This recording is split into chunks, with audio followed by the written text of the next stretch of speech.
back to bite you in the backside. We all know, for example, when the Italians list their traffic laws, everyone sees them as a challenge and not as a rule. And we do much the same in Britain with lists. You put a ring road around a city and you know within 10 years it will entirely be built up to, regardless of what it passed through before. So what are your comments on the concept of a list when it comes to how people other than those with good taste will view it? Thank you. Right. Who's going to start? Richard, are you going to start? I suppose I better.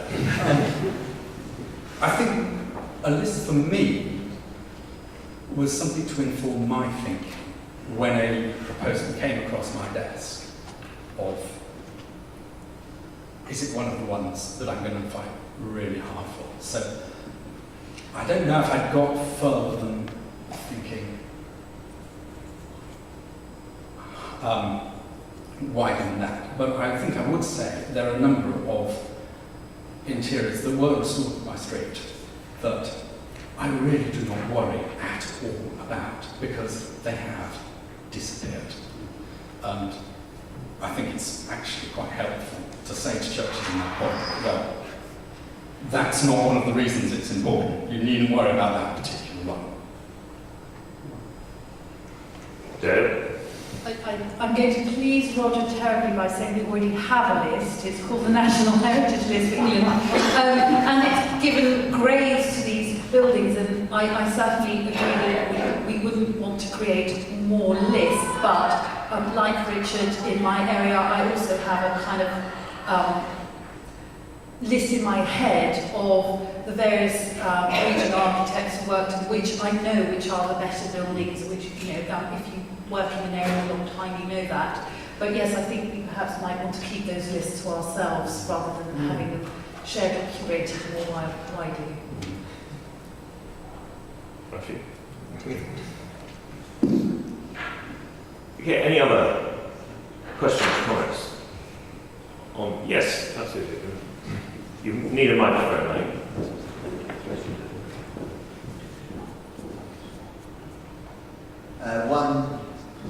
One purpose of the list might be to inform the diocese when it's creating its mission strategy, whatever they want to call it, in place, and sort of just flag up.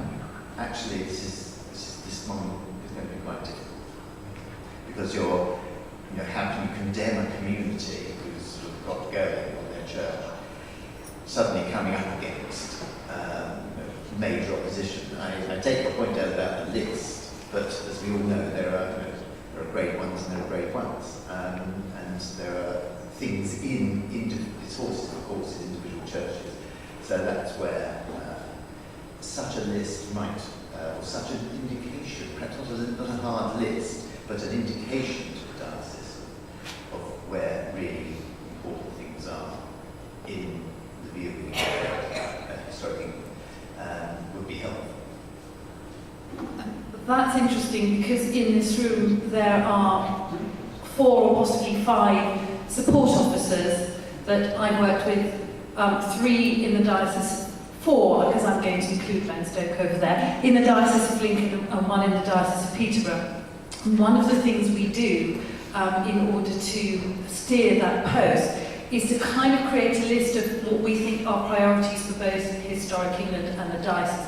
And those from our side are largely based on significance. From the side of the diocese, it's obviously also to do with mission, worship. For us, we can at least say these are our priority because if something were to happen to those churches, an inappropriate reordering or closure, that for us would be a big issue. So we actually have lists in those areas, and I think that's one of the great uses of the support officers, that we can work together and marry up what the concerns are for the diocese and the issues in their list of priorities with our list that's based on significance. And Matthew can probably say a bit more about how we do that. Yeah, there's different ways we look at this. I mean, we have a big database, and I update that as soon as we get QIs in, so we know, and we don't assess risk just on condition, we assess risk on how often the church has been used, is the door open all the time, number of parishioners, is it a celebration church or various others. Although that information, I must add, is just being added in, so we're not fully up to speed on that.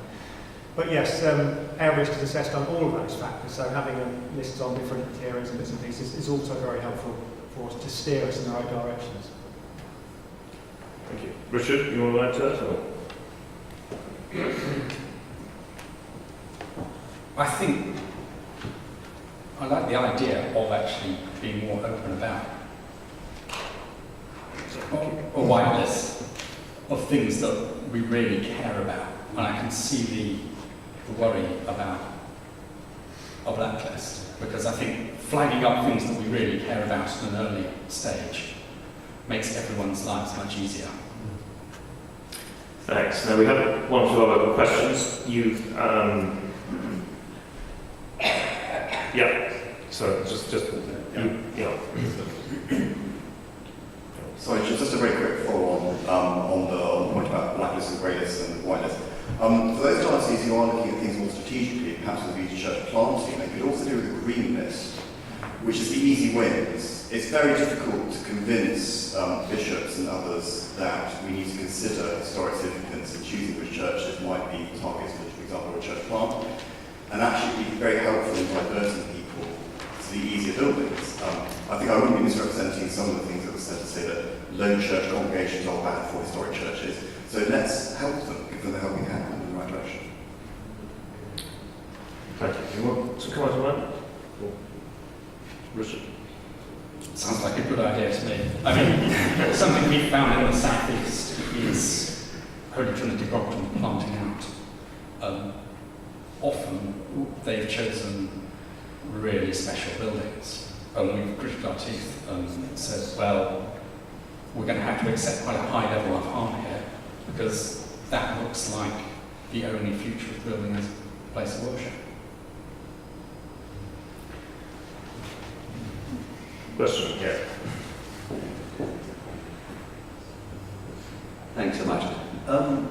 One of the most important things that the diocesan chancellors have to do is to decide this very careful and difficult balance between the church, which is described as being very important by those advising us on that side, and the congregation or church wardens who say, well, it may be important, but it's not as important as our mission. And our job is to decide between those two. And I was rather taken 2 minutes ago by the idea that we would be held by a list, until Dale neatly answered it by saying, we've got lists already. The Archdeacon beside me has got a retort to that, which is that in his archdeaconry, in the diocese, this diocese where we sit, 71% of the churches are listed grade 1 or grade 2 star. And so it is difficult to put any of those, that 71, in anything other than the top category. Perhaps we're all agreed, and that's just a problem for the chancellors. Can I add a slightly different question to you all? How useful do you find Pevsner? Very good question. I'm going to answer that. I have a beef with Pevsner. He didn't like Victorian buildings terribly much. And I differentiate between the original Pevsners and the now renewed Pevsners. If you look at the original Pevsner volumes, I really can't stand when people quote it back to me when it comes to either Victorian churches or Victorian interiors, because he's very dismissive. And, you know, understandably, where he was coming from, he is perhaps a product of his time and of that view. When you look at the volumes that have obviously been reviewed and edited by other people since, it's a different matter. So if I compare, say, a volume from my area of Northamptonshire, Bruce Bailey, who has just updated it, has done an absolutely super job of going back and reviewing churches that Pevsner completely ignored, dismissed, and we get a bit more of a balanced view. So I would say Pevsner is useful to some degree. I would certainly trust him on the medieval stuff, but when it comes to, if you're trying to understand the significance either of Victorian churches or Victorian reorderings, make sure you've got one of the new volumes. Thanks, Darren. Do you want to comment on that? Matt? In terms of the Diocese of Lincoln, with so many churches, as a guide, Pevson's very good in that way because it's handy to have some general information. But like Dave, I agree with some of it is better than others, really. Richard? Similar for me. I mean, we had a problem at Reigate where Pevsner, or actually Ian Nairn, who wrote Pevsner,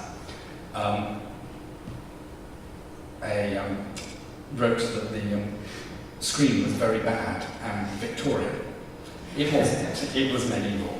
And this ended up in a very long and difficult consistory court session. So, yeah, treat with caution, I think. Great. Any other questions, comments to our speakers here? I see James Miller. A new comment. A comment, right. What we're hearing is that you have all this knowledge.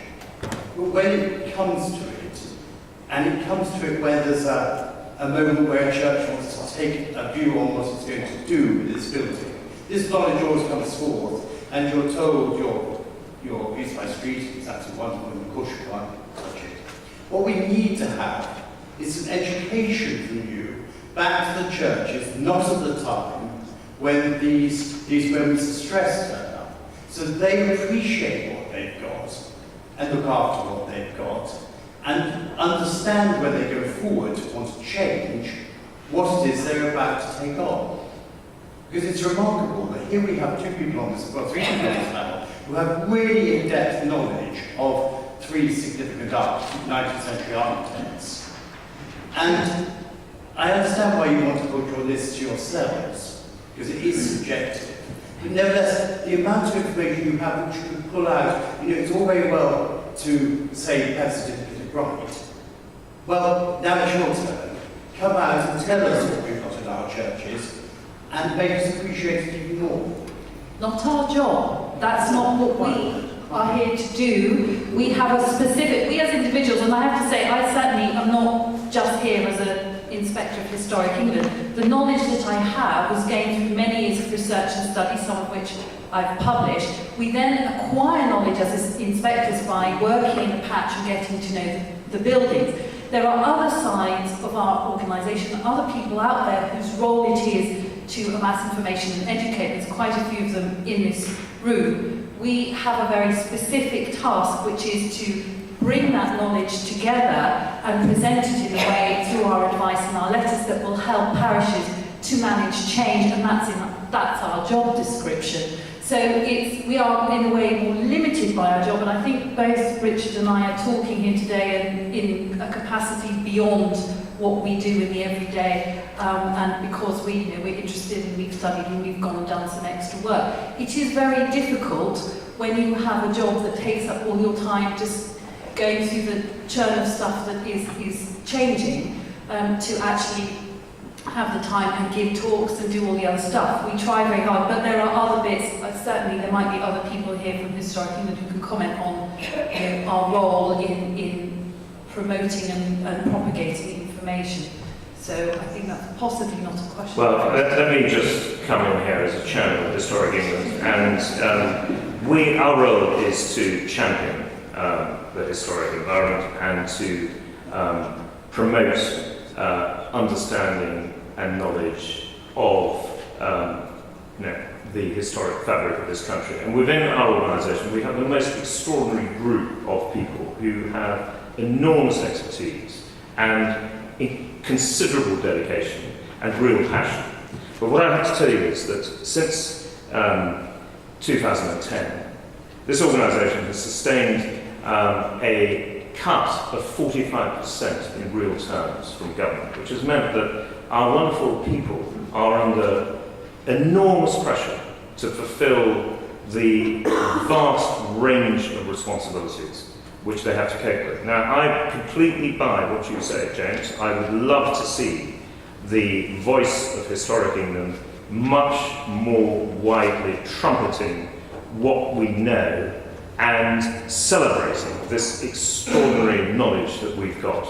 And our people are brilliant at it, and it's great that they're here, able to spend the time on this very, very important conference.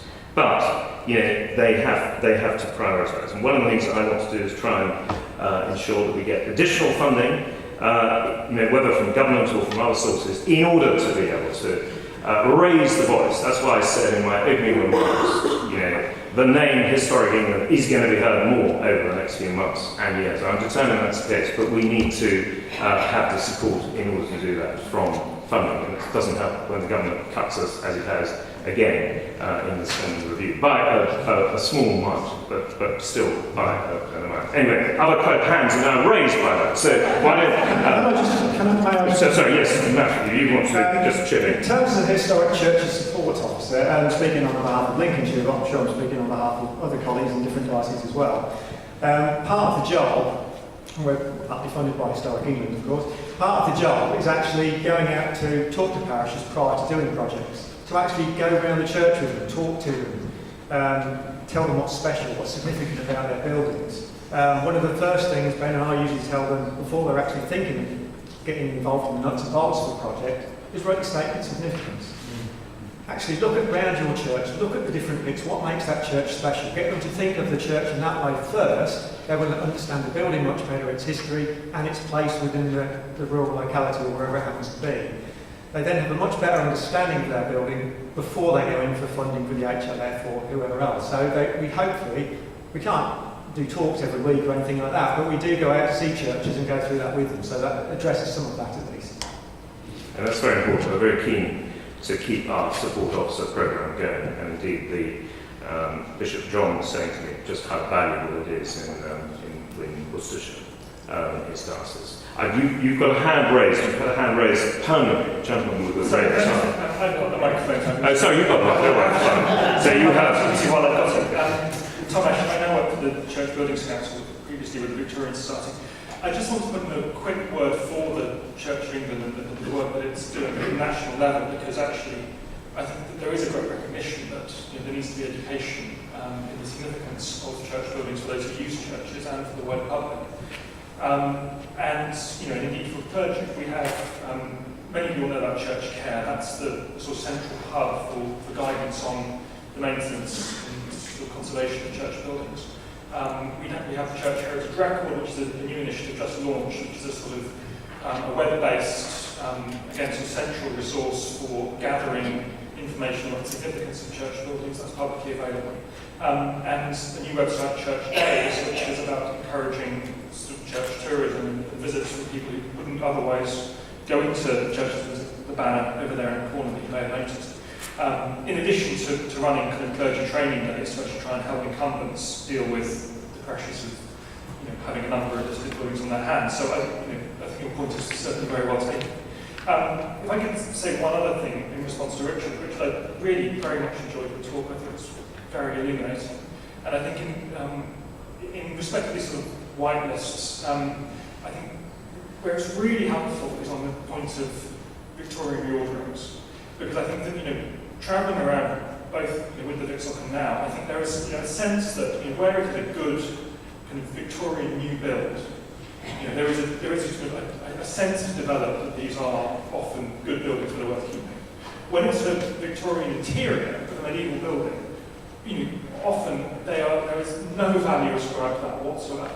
And often it's even more so, it's sort of, well, Victorians will have ripped out some medieval stuff to put this in, so why should we care about it? As if that's the behaviour worth emulating.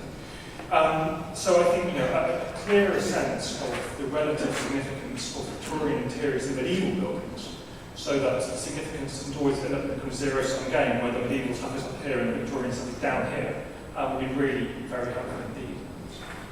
Excellent. I've got some medieval building. You had a question, gentleman with a red tie. Thank you. Thank you, John Scott. I was just going to suggest that one of the ways in which the lists issue, and something that James was talking about just now, might be resolved is by encouraging churches to prepare a statement of significance, not necessarily when they're planning a project, because the preparation and the knowledge that will be gained by preparing that statement of significance could change their view of the building they have, and it could avoid the situation which is, in my experience, very prevalent, of statements of significance being written effectively post-rationalised decisions that have already been taken or already starting to emerge, rather than as an objective source which informs the process right from the outset. Thank you. Do you want to comment on that, Dale? I'm entirely in agreement, and that's one of our biggest problems, but I mean that actually applies to secular buildings as well, where people write statements justifying what they want to do without having understood what it is they're affecting in the first place.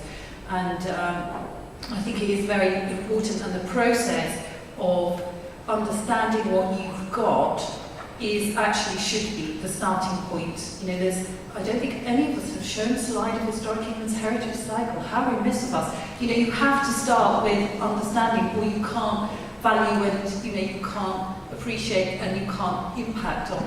So that's absolutely true, that if we could get them to do it as an ongoing thing rather than just, oh quick, we need to do it because we've already decided on the scheme and we need to basically write up an excuse for it, it would be so much more valuable, and I think there's a lot of work still to be done on that. Thank you. Matt? One thing I would add, which I didn't earlier, as part of the statements of significance as well, we also ask parishes to start thinking about the statements of need. So they're actually what they want to achieve with their scheme. So they don't have any preconceived ideas before they have the DAC meeting. They want to see what they want and look at different options appraisals, that kind of thing. So they've got an idea of what they want to do, and then write that in terms of, with their statements of significance, statements of need as well. They get a better understanding of the church building, what they're actually trying to achieve, and actually the special character of their church and how they can affect it. Thank you. The Dean of the Arches has a question. It's not so much a question as simply an observation. Really, you are pushing at an open door the guidance which is being given to all parishes where they've got a listed parish church is to get on and prepare a statement of significance, even if the last thing they're doing at present is to bring forward a proposal. But one does have to be realistic. As was said earlier, in a circumstance that it's very difficult to get church wardens and so forth, it's extraordinarily difficult to concentrate the mind of a parish on preparing a statement of significance until they want to make a change and it's got an immediate practical use to them. But the guidance is there to them, and what you're saying isn't something that's being resisted within the church. It's very much what the Church Buildings Council and everything I've said at various conferences is also urgent. Thank you. Any other? There's one hand up there, the left-hand side of the room.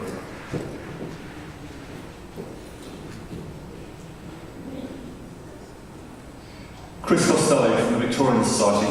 I'd like to thank Richard for his excellent talk. The Victorian Society recently did its bit in terms of education by sending a short pamphlet to every church in the Diocese of Oxford with a street interior and explaining the importance of them, the characteristics and how they should be valued. But it's a very difficult job. Street was one of the very greatest Victorian architects. There is still no monograph on his work. And there are many, many other Victorian architects in the same position. So there is a lot more basic architectural history that needs to be done, and also comparative studies of the type that you have done. And I think all our jobs would be a lot easier if that had been done. So I realise that there are limited funds available for research, but there is a massive need in terms of Victorian ecclesiastical architecture for that job. Thank you very much. I think on that note, we're going to move to tea. We come back at 4:30 when we will be talking about how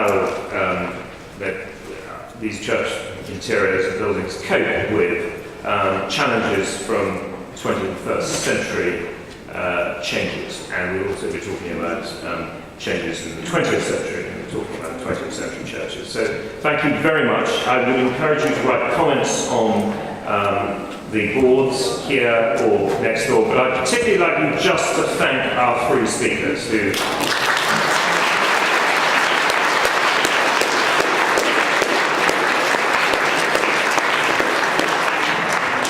Thank you very much. Great. Well done.